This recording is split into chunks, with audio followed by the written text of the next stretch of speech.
মাছের মধ্যে এই বেলুগুড়া মাছটাই আমার অনেক বেশি ভালো লাগে। আমি কিন্তু অনেক বাছাবাছি করি।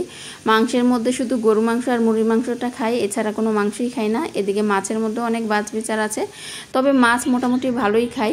এর মধ্যে গুড়া মাছ বলতে আমার কাছে এই বেলুগুড়া মাছগুলো অনেক বেশি ভালো লাগে। মানে এর চাইতে ছোট যদি হয় তাও ভালো লাগে, তবে অতিরিক্ত বড় বেলে মাছগুলো ভালো লাগে না, মাটি মাটি লাগে। যাই হোক, আসসালামু আলাইকুম, কেমন আছেন আমার প্রিয় আপু ভাইয়েরা? আশা করছি ভালো আছেন। আলহামদুলিল্লাহ আমিও ভালো আছি। তো আপনারা কে কে এই মাছ পছন্দ করেন অবশ্যই কমেন্ট করে জানাবেন। মাছগুলোর মধ্যে আমি খুব বেশি করে পেঁয়াজ কুচি দিয়েছি অনেকগুলো কাঁচামরিচ মাঝখান থেকে ফালি করে, তারপর হলুদের গুঁড়া, মরিচের গুঁড়া, ধনিয়ার গুঁড়া, জিরার গুঁড়া, এগুলো সবগুলো হাফ চামচ করে দিয়েছি। মরিচের গুঁড়াটা 1 চামচ করে দিয়েছি। লবণ পরিমাণ মতো দিয়েছি, সাথে কিন্তু সরিষার তেল, আলু কুচি আর টমেটো কুচি দিয়ে দিলাম। তারপর খুব ভালোভাবে হাত দিয়ে এখন মেখে নিচ্ছি। আসলে যেই রান্নাটাই আপনি মেখে রান্না করেন না কেন, সেটা কিন্তু মাখানোর উপরে আপনার মজা অনেকটা নির্ভর করে। খুব ভালোভাবে প্রত্যেকটা মাছের গায়ে, যাতে প্রত্যেকটা আলুর গায়ে, টমেটোর গায়ে যেন মশলাগুলো সুন্দরভাবে লাগে, সেদিক দিয়ে খেয়াল রাখতে হবে। আবার এমনভাবেও মইছেন না যাতে আপনার মাছগুলো গলে যায়। যাই হোক, দেখেন কালারটা কি সুন্দর আসছে, তাই না? অনেক বেশি সুন্দর লাগছিল। তো আমি একটু শর্ট নিয়ে নিলাম, কতগুলো কিন্তু ছবিও তুলে রেখে দিয়েছিলাম।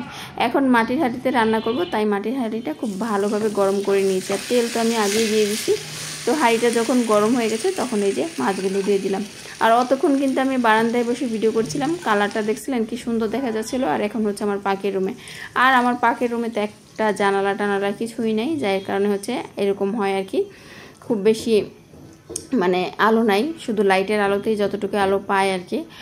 পুরো লাইট অফ করলে পুরাই অন্ধকার, ভূতের অবস্থা। এখন হচ্ছে আমি এখানে মানে যেই প্লেটে মাখছিলাম সেই প্লেটটা ধুয়ে অল্প পানি দিয়ে দিলাম আর ঢাকনা দিয়ে ঢেকে দিলাম। 5-6 মিনিট পরে এই যে চলে আসছি, বলক চলে আসছে। এখন হচ্ছে ঢাকনাটা খুলে দেবো। এই মাছ হতে কিন্তু একদমই সময় লাগে না। চুলাটা একটু কমিয়ে দিছি যাতে আলুগুলো সিদ্ধ হয়।